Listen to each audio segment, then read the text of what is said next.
और ज्ञानी ही इनका सेवन कर सकते हैं।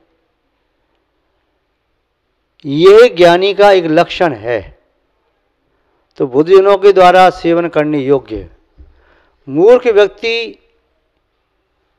चाह करके भी इनका सेवन नहीं कर सकते। जैसे काक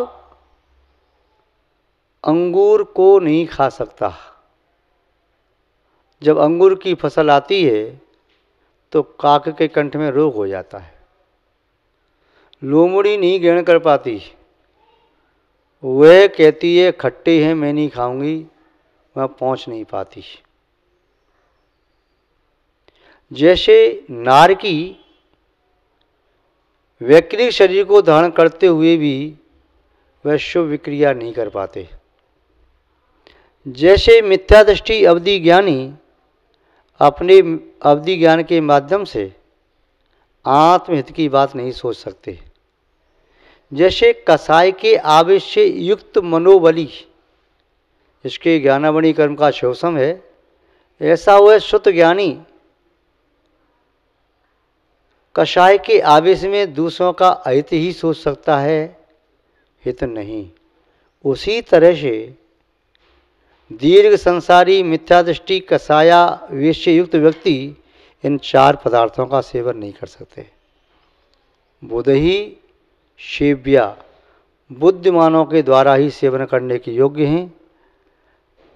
सकलेषु जीवेषु मैत्री, संसार के संपूर्ण जीवों में मैत्री भावना, मित्रता का भाव। मैत्री भाव किसे कहते हैं? दुखेषु अनभिलाषा मैत्री, परेषु दुखेषु अनभिलाषा। दूसरों को दुख कभी प्राप्त न हो। सच्चा मित्र वह होता है जो अपने मित्र को कभी दुख में न देख सके, उन्हें हर प्रकार से दुख से बचाने का प्रयास करे, उन्हें पाप से बचाए, हित के मार्ग में लगाए, गुप्त बात को छुपा करके रखे, उसके गुणों की प्रशंसा करे, धर्म का संप्रेरक हो, प्रतिकूलताओं में उसका सहारा संबल देने वाला हो, वह मित्र। तो मित्र जैसा भाव संसार के समस्त प्राणियों के प्रति कौन कर सकता है? वही ना जो ज्ञानी है, विवेकी है, समझदार है, चतुर है। जो मूर्ख है वह संसार के प्राणियों के प्रति, सबके प्रति मैत्री भावना नहीं कर सकता। वह तो कुछ व्यक्तियों के साथ मैत्री भाव रख सकता है, मित्रता का व्यवहार सबके साथ कर ही नहीं सकता।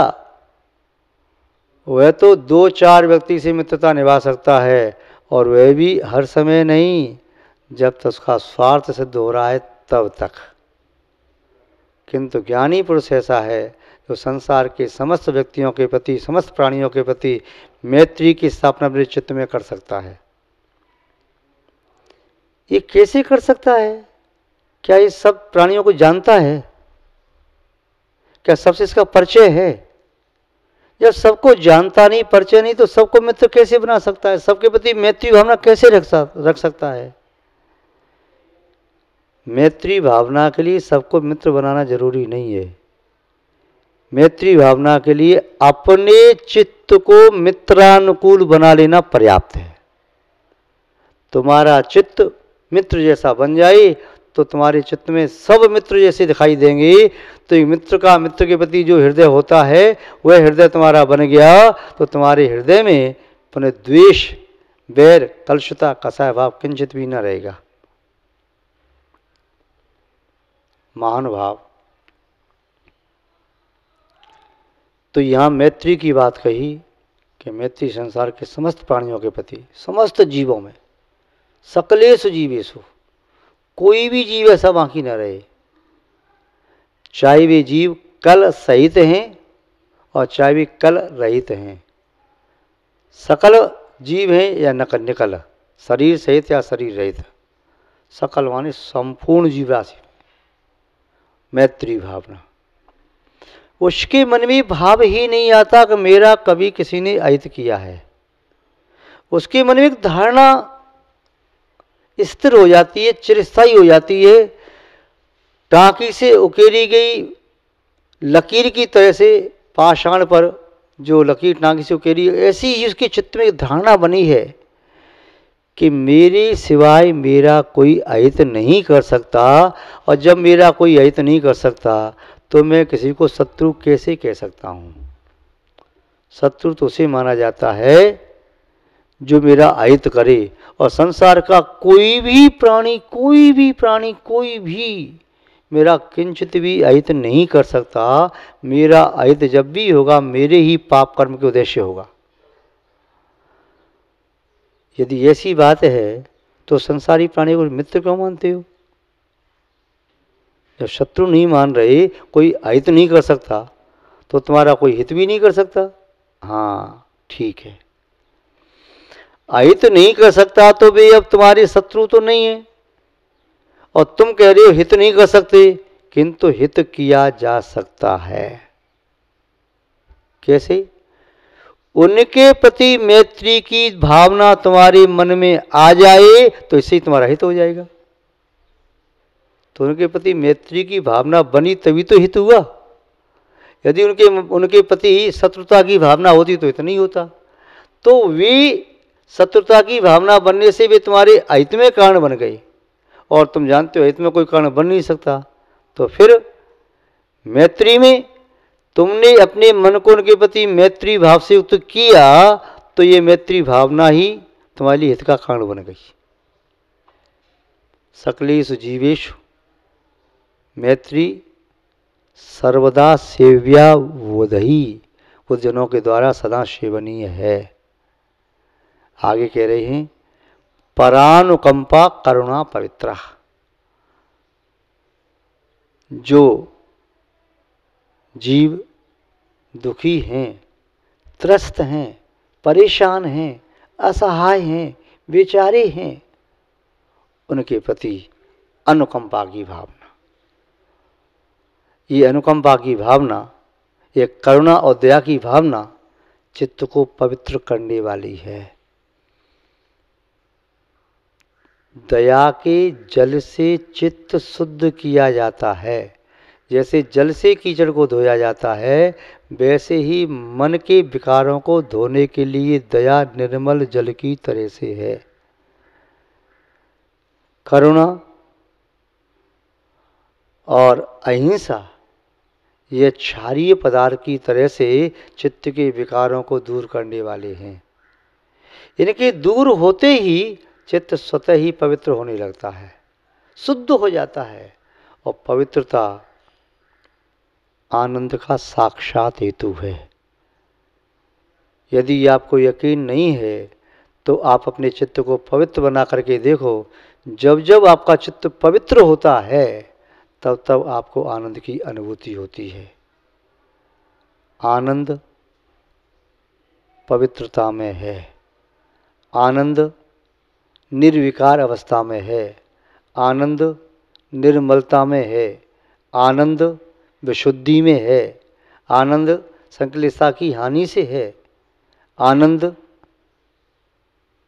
आपके सहज स्वभाव में गमन करने से है। तो ये आनंद का कारण है। तृतीय भावना का ही अनुकंपा करना।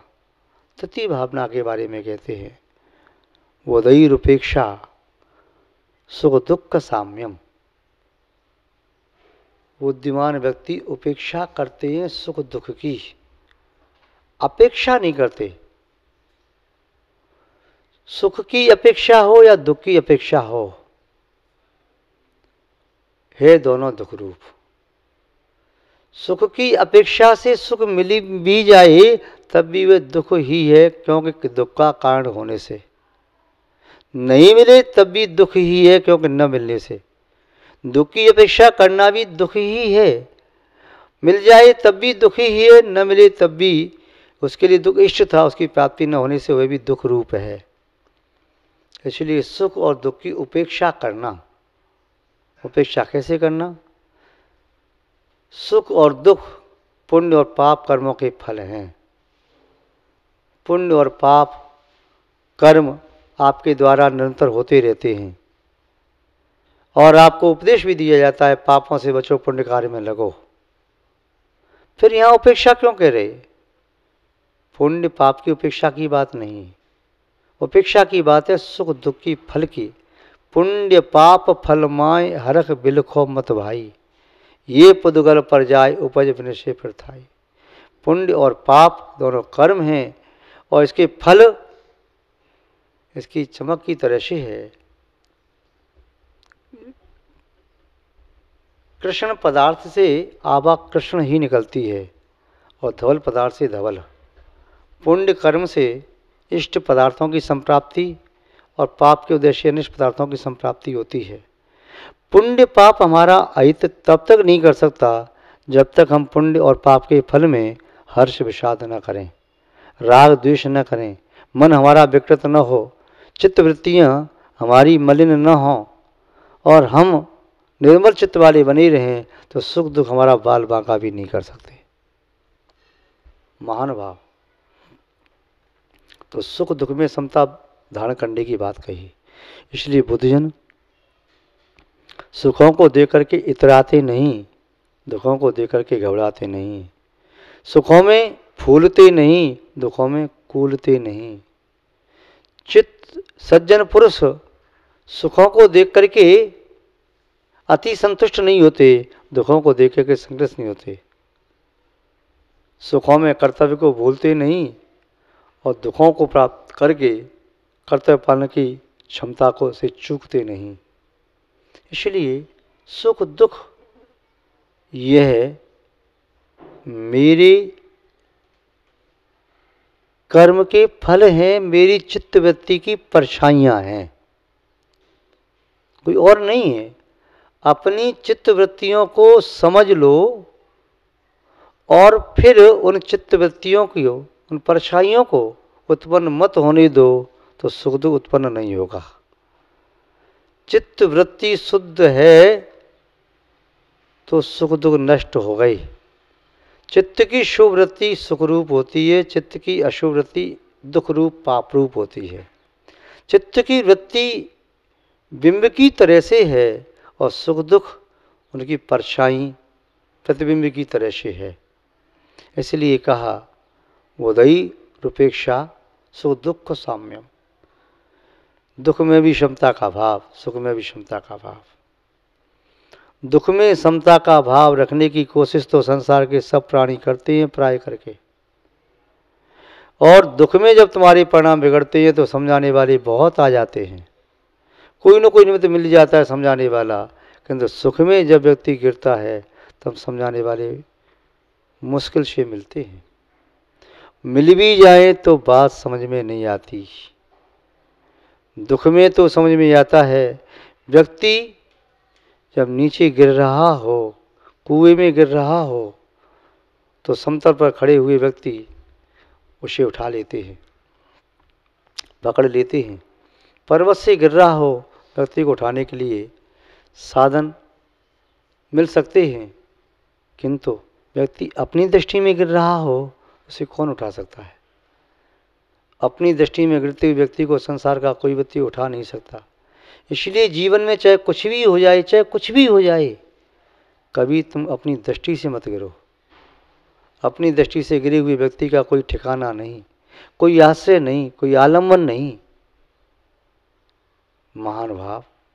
तो सुख और दुख, दुख में रोते हुए व्यक्ति के आंसू तो कोई भी पहुंच सकता है, पर सुख में दूसरों के को रुलाते हुए व्यक्ति को कौन समझा सकता है?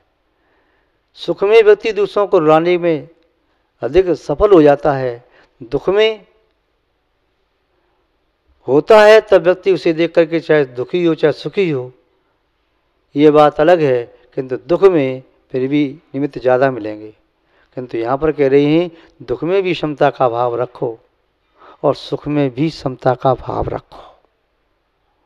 अंतिम बात कह रहे हैं गुणानुरागी मुदिता वगम्य। गुणों में अनुराग के साथ मुदित होना,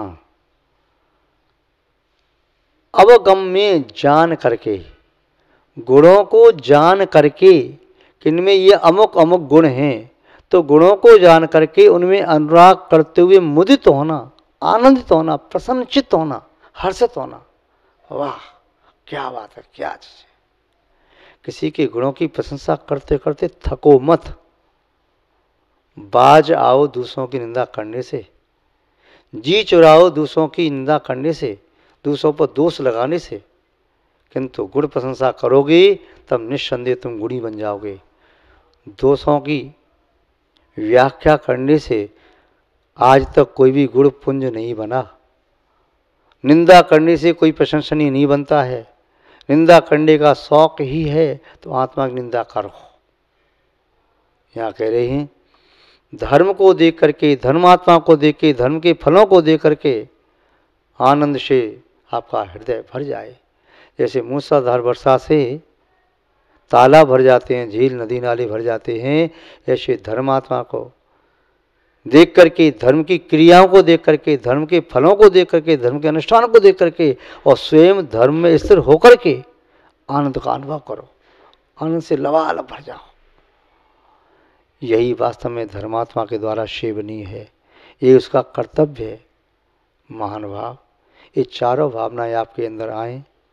आप प्राय करके नित्य पढ़ते हैं 12 भावना में, मैत्री भाव जगत में मेरा सब जीवों में नित्य रहे, दीन दुखी जीवों पर मेरे और से करुणा स्रोत वहे, दुर्जन क्रूर कुमार्ग रथों पर क्षोभ नहीं मुझको आवे, साम्य भाव रखूं मैं उन पर ऐसी परिणत हो जावे, गुणीजनों को देख हृदय में मेरे प्रेम उमड़ आवे, बने जहाँ तक उनकी सेवा करके यह मन सुख पावे।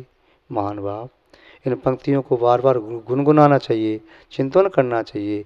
ये आनंद की स्रोत हैं, ये मीठे अंगूर हैं, जितना चूसोगे आपको स्वाद आएगा। ये क्षुदंड हैं, ये रसाल हैं, इनमें मधुर रस भरा हुआ है। इसलिए आप चेतना के मधुर रस का सेवन करें। यही हम आपके प्रति मंगल भावना भाते हैं और इसी मंगल भावना के साथ अपनी शब्द श्रृंखला को यहाँ पर विराम देते हैं। जय बोलिए श्री शांतिनाथ भगवान की।